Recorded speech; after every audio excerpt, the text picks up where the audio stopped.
abstinência de drogas no berçário. Eu convidei o Dr. José Jacir Leal Júnior, médico ginecologista e obstetra, delegado da Associação Médica do Paraná, conselheiro estadual de políticas públicas sobre drogas e presidente do Instituto Jacir Leal, idealizador e coordenador do programa Neurointelecto, com amplas ações em prevenção primária na família e na sociedade. José Jacir, prazer. Olá, bom dia a todos. É uma alegria muito grande estar aqui, isso é verdadeiro. Porque quando a gente começa a trabalhar e ver as pessoas, o sofrimento, os problemas acontecendo no mundo, e essas oportunidades aparecem, a gente não pode perder. E é muito bacana ter sido antecipado pela espiritualidade. Eu quero tentar mostrar para vocês alguma coisa. E quando eu recebi esse tema,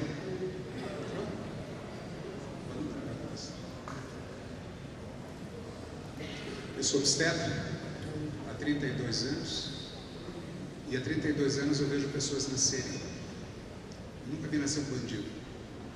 Eu estou com aquela criança na minha mão, esperando, pensando assim, o que eu vou fazer com essa criança? Eu vou entregar para uma família. Eu fiz o parto de cada um de vocês, acredita? Alguém fez, não fez? Eu fiz o parto daquela pessoa que está agora, hoje, sendo iniciada nas drogas. Mas não é só drogas. Eu fiz o parto daquele que tentou suicídio ontem, graças a Deus não conseguiu. Mas também fiz o parto daquele que conseguiu. Enquanto eu estou falando isso, eu estou segurando aquela criança na mão, uma olhadinha, está ali parada na minha mão, e eu vou entregar para uma família. Se essa família fala português corretamente, o que vai acontecer? Essa criança vai falar português corretamente. Se essa família fala português errado, essa criança vai falar português errado. Isso é, a família vai ser o meio onde ela se desenvolver. Você já pensou se a gente puder ter um mecanismo, uma arma, um instrumento, melhor falando do que uma arma, um instrumento no qual a gente possa ajudar essas famílias a participar com elas no crescimento dessas crianças, trazer muito amor, muita compreensão, muita coisa positiva, porque veja, eu como obstetra vejo os casais, nesse momento eles estão abertos para aprender, a maioria deles. A maioria desses casais eles querem crescer num ambiente onde eles possam fazer alguma coisa. Qual é essa alguma coisa? Eu acho que ao longo do tempo eu consegui estruturar alguns projetos e acabou montando o Instituto Jacir Leal. Eu quero pedir desculpas para vocês porque a gente formata a apresentação, está tão bonita nessa tela aqui ficou todo meio, mas eu prometo para vocês, estava pensando, eu vou gravar e vou colocar na minha página na internet depois dessa palestra com todo o tema para vocês, ok? Agora veja bem, prevenção na família. Quando eu recebi o convite, falei, poxa, que bacana, é exatamente do que a gente trata, como eu comecei falando para vocês. E eu acredito que o mundo melhor só pode ser a partir de você, de cada um que está aqui dentro, e uma das maiores vitórias é quando nós espelhamos amor. Eu vou tentar demonstrar um pouquinho disso durante a apresentação, vocês vão estranhar um pouco, mas não é um médico falando sobre abstinência do feto no berçário. Sim, mas eu vou tentar mostrar para vocês de uma outra maneira, porque a síndrome de abstinência de drogas no berçário foi o título que me deram para passar. E eu digo para os senhores que é muito importante, agora o meu como está funcionando? Todos vão descobrir que é um enorme sofrimento para a criança, não é verdade? É um enorme sofrimento para a criança. Imagine a criança que não sabe nada, acabou de nascer, o corpinho dela tenta respirar, tenta sobreviver, o cérebro dela ainda para muitas conexões a serem feitas, ela não tem a menor consciência do que ela está passando, mas o corpo dela está sofrendo de uma dependência química e de uma dependência física. Há um sofrimento muito grande, concordam? Também é um sofrimento muito grande para quem? Um sofrimento muito grande para a família e um sofrimento muito grande para toda a equipe médica. Eu fiz questão de colocar isso daqui porque a gente esquece que tem pessoas ali que são seres humanos sofrendo junto com aquele sistema que está em sofrimento. E nós temos que compreender que não é fácil para ninguém acompanhar um bebê tão indefeso passando por um mal desnecessário. E se eu digo que é desnecessário, eu vejo que é um mal que está aumentando a incidência no mundo nos últimos 10 anos de uma maneira absurda, e no Brasil também. isto é, está aumentando cada vez mais. O que nós estamos fazendo para essa prevenção?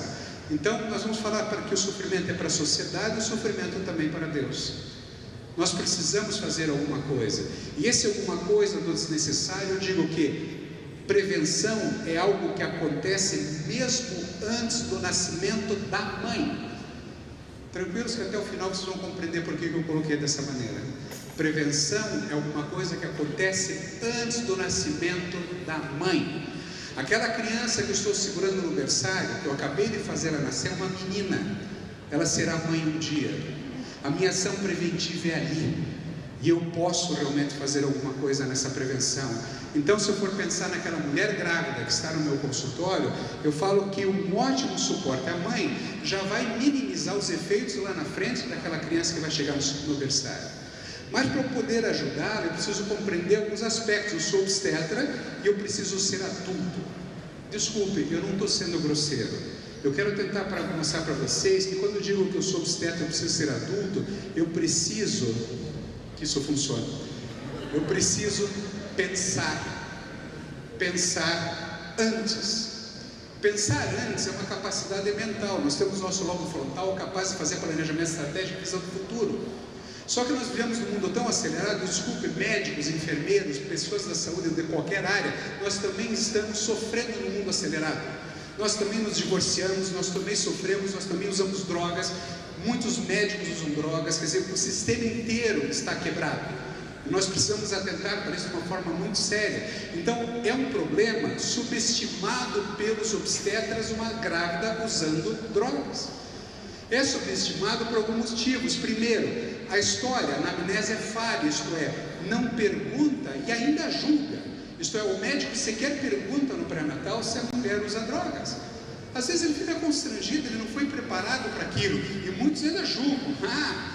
E o que acontece como consequência? Negação do consumo. Até 63% das mulheres negam, mesmo quando questionadas. Então, se negou o consumo e não tem o controle, ela nega por medo, por culpa, porque ela não se sente acolhida pelo sistema. Nós precisamos aprender. Então, isso faz parte da educação médica, e eu diria que faz parte da educação humana.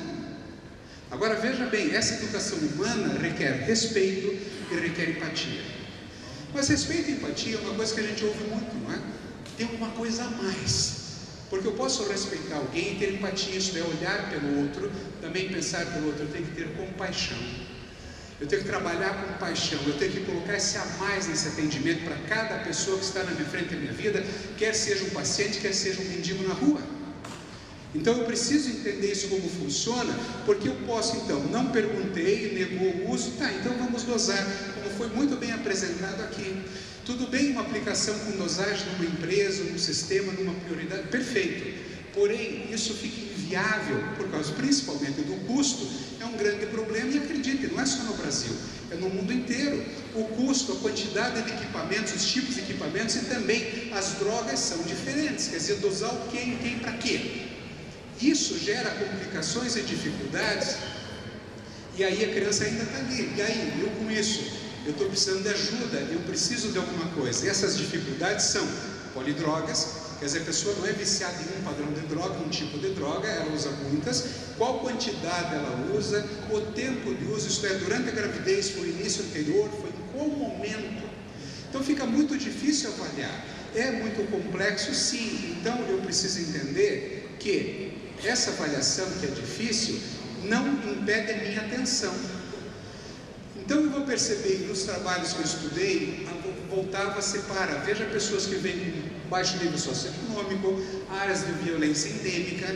Gente, eu não estou falando que quem tem baixo nível socioeconômico é drogado, pelo amor de Deus. Eu estou falando dos trabalhos que eu vi, mas para o médico ter uma atenção maior, porque eu tenho que ter essa atenção para todas as pessoas. Na minha opinião, eu tenho que estar de olho, porque a desnutrição, a falha na alimentação, e eu coloco aí familiar, porque a maioria das pessoas se alimentam sim muito mal, e as carências, quando eu digo a desnutrição do afeto.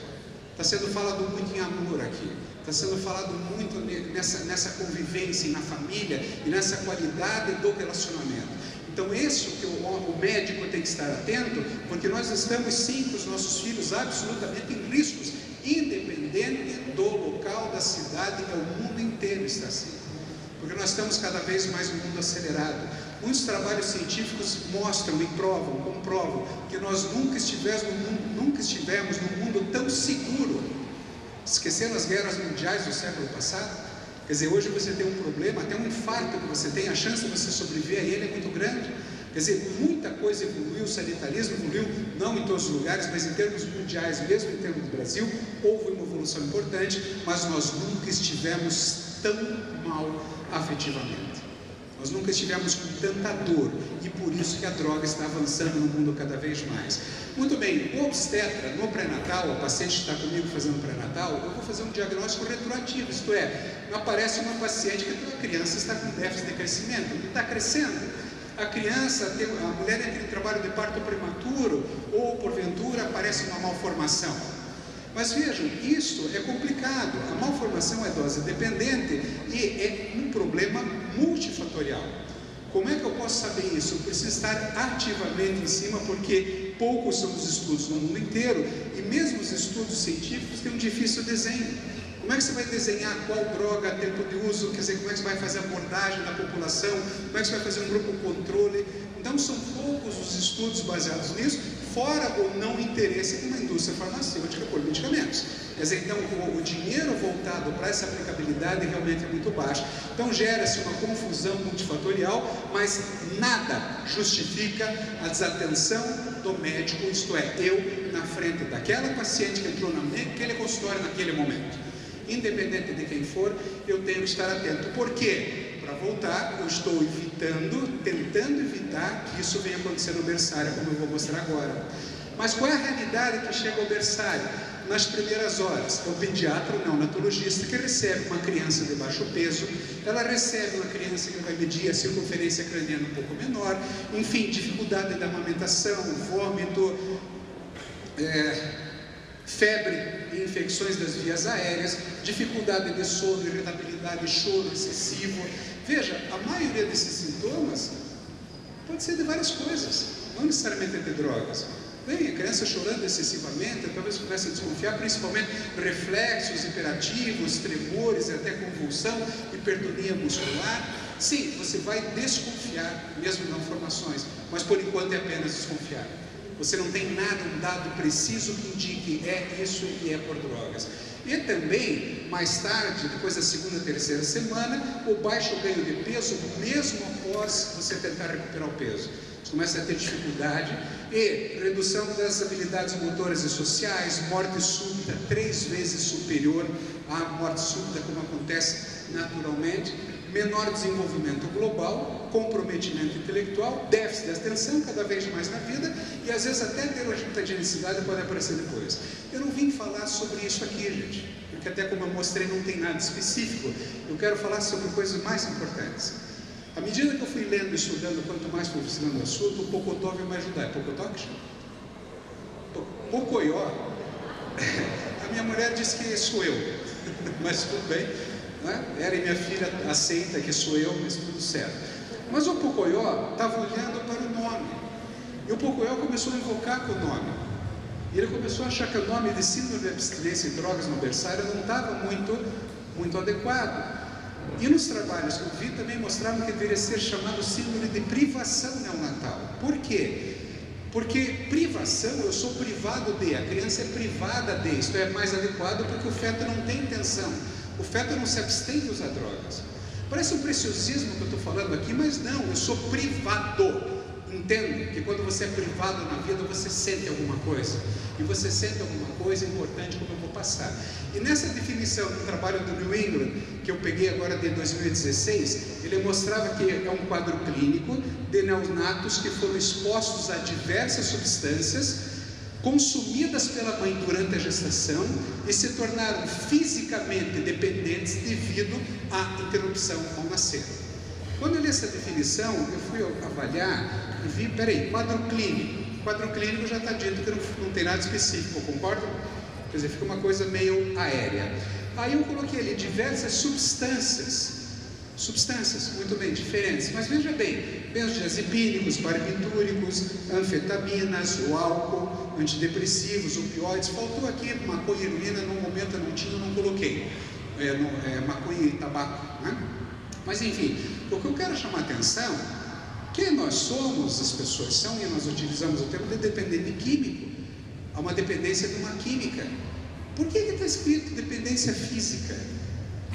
Isso me pôs a pensar um pouquinho. Tudo bem, nós tivemos a história da clínica da paciente, a aferir o grau de validade, sistemas de classificação para acompanhamento, fazer o follow, mas, veja, opções terapêuticas, em primeiro lugar, e muitas vezes apenas ela, conservador, aconchego e suporte nutricional. Aconchego? Achei um pouco diferente, mas aconchego, né? E depois, em segundo lugar, usar os fármacos, usar morfina, usar depois metadona, bupropion, que são substâncias utilizadas durante a gravidez para você tentar diminuir os aspectos, mas também causam dependência na criança depois. Mas eu ainda invocado com isso, fiquei pensando, aconchego. Aconchego é uma coisa, amamentar e abraçar. O que é amamentar e abraçar? Claro, amamentar aquela mulher que possa, que não seja uma HIV positiva, enfim, a amamentação e o abraçar, nesse trabalho no New England, mostraram que eles contratam pessoas para abraçar a criança. E o que isso leva? Diminui a severidade do quadro, diminui a necessidade da utilização de medicamentos e diminui o tempo de internamento. Você acelera a recuperação da criança, abraçar a criança e amamentar. Mas eu ainda invocava com a história do físico, químico, do aconchego. Vamos pensar um pouquinho mais? Vamos pensar um pouquinho mais. Esse é o meu, é para estar funcionando bem. Muito bem, gente. O que eu quero dizer com isso? Então, presta atenção um pouquinho. Nós somos privados de amor. E a consequência é isso daqui. Isso aqui é química. Mas se eu for mostrar para os senhores e para as senhoras a química, eu posso mostrar o citocina e dopamina. Ocitocina, hormônio da relação, dopamina, hormônio do amor. E nessa ocitocina e dopamina é o que está nos faltando. É relacionamento, é você estar realmente provado cientificamente que essa metodologia desse aconchego ajude muito. Então, era para ser bem mais bonitinho aqui está lindo. Vou pegar essa tela e vou virar para vocês, tá? Mas enfim, abraçar, isso aqui é física. E se isso aqui é física, eu devo abraçar a criança desde antes que nasça a mãe. Começa a entender a história que eu estou tentando levar? Porque o citocina e dopamina, nos próprios 12 passos, tem um abraço. Mas eu percebo muita gente abraçar assim, pá, pá, pá, pá. Percebe esse abraço? Gente, nós precisamos aprender a abraçar. Aprender a abraçar é você abraçar e trazer para o teu corpo, respirar fundo, e você pode até falar, eu te amo, que Deus te abençoe. Mas é manter esse abraço, esse tônus. É esse tônus que faz você explodir de dopamina e ocitocina. Sabe por que você bate nas costas de uma pessoa quando abraça? Isso vem lá dos árabes, é uma história que as pessoas ficavam com adagas nas costas para te enfiar uma adaga. Então você abraçava com um amigo e ficava batendo, você ficava revistando a pessoa, né? E hoje, como você tem uma dificuldade corporal de toque, então você fica até, abraça assim, né? Gente, que abraço é esse? Nós precisamos ser especialistas em abraços, porque esse abraçar a criança, nós precisamos abraçar a mãe. Então, se é para abraçar a mãe, esses pés aqui são da minha filha. Quem que é o responsável de segurar os pés de uma filhinha de 2 anos de idade? Fica um pezão feio aqui, esticado para cima. Aqui no meio está o rostinho dela, ela estava dormindo, eu peguei os pés para bater essa foto. Quem é o responsável por esses caminhos, por esse andar, por essa caminhada? Eu não sou perfeito, ninguém é, mas a intencionalidade da vida em cima da família é importante. E não precisa ser rico ou pobre, qualquer pessoa pode fazer, basta ser intencional. Então aqui está minha esposa, depois de mamar nossa filha de 2 anos, que ela ainda mama de manhã, de tarde e de noite. Mas isso é para quem pode. Tudo bem, ela pode, mas dá para fazer. Como que o obstetra tenta manter, porque uma amamentação é para pelo menos 3 até 3 anos de idade, montar cérebro. A montagem do cérebro tem que ser feita com uma nutrição adequada, que é o peito da mãe. E não é só nutriente, é nutrição de amor. É o afeto, é você estar junto. E olha a cara dela nadando depois de mamar em dopamina e ocitocina, e presta atenção, você consegue na cara da mãe também nadando em ocitocina e dopamina, porque isso é real. e você começa a escrever em cada célula do corpo do teu filho dessa maneira. Então, isto é física, e abraçar as famílias é a proposta do Instituto. Por isso que nós estamos aqui, para tentar mostrar para as pessoas, se nós vamos falar em prevenção, não só de drogas, mas prevenção de tudo, são todos os fatores que a gente tem que abranger. Então, se me pediram para falar, perdoe-me, se me pediram para falar sobre abstinência de drogas no berçário, mas a fala é sobre prevenção na família, eu tenho que mostrar lá. Então, agora fica mais fácil entender que prevenção é algo que acontece antes do nascimento da mãe. Falaram há pouco aqui na espiritualidade do processo geracional. Estou terminando. O processo geracional é importante. Então vamos lá, gente. Declaro ter total conflito de interesse. Todo médico, quando vai dar uma palestra, precisa falar se tem que não tem conflito de interesse com a droga, com o medicamento, com a terapia que vai falar, certo? Eu tenho total conflito de interesse aqui nesse momento, porque eu digo para os senhores que eu sou médico obstetra, eu vejo crianças nascerem sempre, estou eu aqui com meu pai, mais de 32 anos trabalhando juntos, então eu sou obstetra e ajudo crianças a nascerem, e como eu falei no começo, eu nunca vi nascer um bandido. E presta atenção nessa criança que está na minha mão. Quando nasce uma criança, nasce com ela uma janela de oportunidade, de eu tentar ajudar a treinar aqueles casais que fazem curso até para aprender a usar fralda. É ou não é? O que fazer com a criança? Que tal se a gente poder, neste momento, incluir no coração dessas famílias que estão abertas para aprender uma série de outras coisas que eu quero mostrar para os senhores aqui? Qual será a história dessa criança? Se essa criança crescer numa família preconceituosa, ela vai ser o quê? Entenderam? Eu não preciso dar mais exemplo, certo? Muito bem, vamos continuar. O que acontece? Na família, vocês conhecem desentendimento, brigas e imaturidade? Não, né? Ninguém tem essas coisas, né? Não, e as pessoas acabam se divorciando dos sofrimentos das relações? Não, também, né? Muito bem, e alimentação inadequada, gerando uma série de doenças crônico-degenerativas. O mundo está morrendo e o Brasil e o mundo gasta milhões e milhões e milhões em dinheiro jogado no lixo. Ninguém precisava, ninguém entre aspas, ninguém precisava estar infartando, tendo AVC, tendo diabetes, e gasta-se uma fortuna, porque as pessoas não sabem sequer se alimentar, e a baixa nutrição também é um fator que leva à droga. Muito bem, gente, falta de diálogo, compreensão sobre sexo. Aquela menina, minha filha, vai chegar aos 12 anos, vai menstruar, vai começar a sentir uma coisa chamada tesão, libido. E como é que eu vou relacionar com a minha filha? Como é que eu vou tratar desse assunto com ela? Como é que eu posso ajudar as pessoas a entender esse processo? E a minha filha vai crescer mais, e os filhos começam a perder os sonhos, porque são abandonados dos sonhos. Eu sempre falo em mostre para um rapaz, dê um sonho para ele ir atrás, dê um propósito para ele correr atrás, vê se ele fica numa praça usando droga. Quando fala assim, meu filho nem acordar cedo acorda, ele gosta de pescar? Gosta.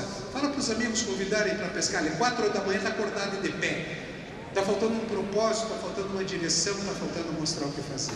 Eu dei palestra aqui, construção de sonhos, eu dei o projeto dele em várias escolas públicas, e na noite que eu cheguei para dar construção de sonhos, questões, desafios, expectativas, eu fui cercado por traficantes na hora. Eles vieram com armas, dando risada para cima de mim, brincando, o que eu estava fazendo lá? Se eu achava que eu ia mudar alguma coisa, eu falei, bom, se você acha que eu vim mudar alguma coisa, que você está enganado, porque só você é capaz de mudar alguma coisa se quiser. Eu só vim aqui dar uma palestra, mas eu vou fazer uma coisa. Como eu percebi que eles eram alunos da escola, eu peitei, larga as armas aqui fora e vão entrar. Vão entrar comigo, vamos ver se são machos para assistir. Eles ficaram me peitando várias vezes lá fora, falando uma série de coisas, e eles entraram na sala. Os professores grudaram na parede, né? Sentou cada um num canto, ainda dando risada, e eu comecei a dar palestra, sonhos, desafios, expectativas. De repente eu percebi que o riso começou a diminuir, começaram a prestar atenção. Daí alguns tinham chorando, outros chorando. Depois que terminei a palestra, eles vieram falar comigo, me cercaram de novo. Eles queriam me contar os sonhos deles. Isso é muito bom. E quando tudo isso aqui está acabando, quando tudo isso aqui não está trabalhado, traumas produzindo de solidão. Eu não aguento mais pacientes minhas entrando no meu consultório tomando antidepressivo. E a maioria não precisa, a maioria só está com uma tristeza crônica que não sabe como resolver. Gente, muito sério isso. E o afastamento espiritual progressivo. O que eu fiz? Eu construí uma palestra para cada tema deles. Todos nós temos verdades diferentes, não temos? Então o aparelho tem, ele decide como funciona. Enfim, verdade, realidade e insanidade, que com a minha verdade diferente da tua, a gente constrói uma realidade muitas vezes insana. E por causa disso nós divorciamos. Amor, cérebros, escolhas é para mostrar que nossos cérebros funcionam nesse processo e como casais que assistiram essa palestra estavam divorciados e voltaram. Eu atendi um advogado que veio consultar com a esposa comigo. A esposa veio consultar semana passada, ele me falou: nós assistimos uma palestra, Amor, Cérebros, Escolhas, e a gente cortaram o negócio. E nós desistimos do divórcio. Então não tem o que pagar isso, gente. Agora, quando você desiste, você tem alguma coisa para fazer, você começa a alimentar melhor, você começa a ter diálogo na família sobre sexualidade, sonhos, desafios, expectativas, dá um sonho para alguém, você começa a entender o que é o trauma, a depressão, a ansiedade, como trabalhar isso na vida, a aceitação maior que você vai ter, inclusive, com você, ciência e espiritualidade, você tem sim um monte de instrumento para fazer diferença o tempo todo. Então, gente, eu quero contar que o mundo melhor só pode ser a partir de você. E o programa que foi construído, eu vou contar para os senhores aqui, eu posso contar. Chamava-se Programa Crescer Fraterno. Crer, ser fraterno. Porque eu acreditava que se você crer, você pode ser fraterno. E você vai crescer dessa maneira. Eu fiz uma brincadeira com o nome. Me convenceram que ninguém quer crer, ninguém quer crescer, ninguém quer ser fraterno. É verdade, porque eu dou essas palestras desde 2003. Depois que eu mudei o nome para o programa Neurointelecto, eu estou cheio de gente querendo assistir. Mas eu vou me recusar a me chamar de coaching. Mas entende o que eu quero dizer? Estou terminando isso aqui, já está absolutamente no final. O objetivo é provocar maturidade. Nós precisamos entender que para provocar reflexão, sim, auto-organização e provocar o pensamento. Estou cansado de escutar que nós temos que ter educação emocional. Já ouviram falar de educação emocional? Desculpe, você não consegue educar a emoção. Raiva, fique calma aí. Não tem como educar a emoção. Já não conseguiu educar um cavalo brabo, um cachorro brabo? Calma, deite, finge morto. Não, né? Nem nós deitamos, fingimos. Você tem que educar o pensamento. Aceitar, acreditar, compreender, ressignificar. Isso sim você pode treinar. Então aí você consegue fazer o que eu chamo de medicina, prevenção primária. Porque nunca conto essas coisas para a gente. Quando eu fiz esse programa para menores infratores, que eu sei que não é seu nome, menores infratores do estado do Paraná, chegou no final, uma moça veio falar isso. Depoimentos eu tenho milhões, mas por que nunca conto essas coisas para a gente? É exatamente o que a gente quer fazer em prevenção, contar antes, e contar o que fazer e como fazer. Isso é prevenção primária. Então o objetivo maior, amar a Deus sobre todas as coisas e amar o próximo como a si mesmo. Agora existe para isso existe uma obrigação, e a obrigação nossa é construirmos juntos uma nova consciência. Todos nós estamos conscientes aqui com devida consciência. O nosso lobo frontal que Deus deu para nós, dentro da nossa cabeça, nós precisamos aprender a usá-lo. Eu acredito que nós estamos num período de aprendizado de como usar o nosso cérebro. Quando você falar para o teu cérebro, contar para ele o que você vai fazer com a tua emoção, quando alguém xingar você na rua, você vai olhar e depois de algum treino, você vai sorrir, vai agradecer, vai orar e vai desejar todo bem para essa pessoa. Ok? Gente, eu vou falar para vocês, eu coloquei aqui porque de propósito, quem quiser ter essa apresentação, vou fazer com mais calma, mais devagar, mostrando o material, vai estar no site, eu tenho vários vídeos no YouTube que estou usando para provocação, e muito obrigado.